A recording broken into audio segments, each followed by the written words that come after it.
આજે જ્યારે મહાશિવરાત્રી પર્વના મેળા યોજાયું, મેળાના અંતિમ દિવસે જ્યારે સાધુ સંતોની રવેડી નીકળે છે, એ રવેડી પછી જ્યારે મગકી કુંડમાં સાધુ સંતોએ સ્નાન કરે છે અને સરકાર શ્રી જ્યારે અર્ધકુંભ જાહેર કર્યા છે. અર્ધકુંભની અંદર ખૂબ સારી તંત્રે વ્યવસ્થા કર્યા છે અને જ્યારે રવેડીના રૂટ પણ 500 મીટરના વધારવામાં આવ્યા છે અને રવેડીના રૂટ પૂરું કર્યા પછી સાધુ સંતોએ મગકી કુંડમાં સ્નાન કરે છે. પણ દુઃખની વાત એ છે કે જયારે સાધુને ભેષમાં અમુક લોકોએ સાધુના કપડા પહેરીને મગકી કુંડમાં સ્નાન કરીને મગકી કુંડને ગંદુ કરવા માટેના કોશિશ કરે છે, ત્યારે બહુ દુઃખ થાય છે. પણ હું તંત્રને સાધુવાદ આપીશ કે આ વખતે સાધુ સંતોને ભેષમાં જે અમુક લોકોએ આવ્યા હતા, તંત્ર એને પકડીને બહાર કાઢ્યા છે અને જયારે મહાશિવરાત્રીના પર્વ હોય અને એ મહાશિવરાત્રીને પર્વની અંદર જે પણ શ્રદ્ધાળુઓ આવ્યા હોય, જે પણ ભક્તો આવ્યા હોય, બધાની મનોકામના પૂર્ણ થાય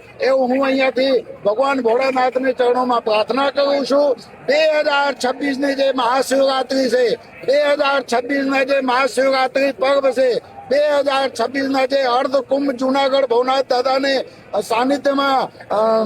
મનાવવામાં આવ્યા છે અને આપ સર્વે મીડિયાને માધ્યમથી જયારે આપ સર્વે ઘર બેઠા જોઈ રહ્યા છો, ત્યારે હું આપને એક જ પ્રાર્થના કરીશ કે ભગવાન ભોળાનાથ આપની બધી મનોકામના પૂર્ણ કરે. દેવોના દેવ મહાદેવ એવા મહાપર્વ મહાશિવરાત્રીને રાત્રિએ મધરાત્રિએ જયારે મૃગી કુંડમાં સ્નાન કરીને સાધુ સંતોએ ખૂબ સારું બધા ગામને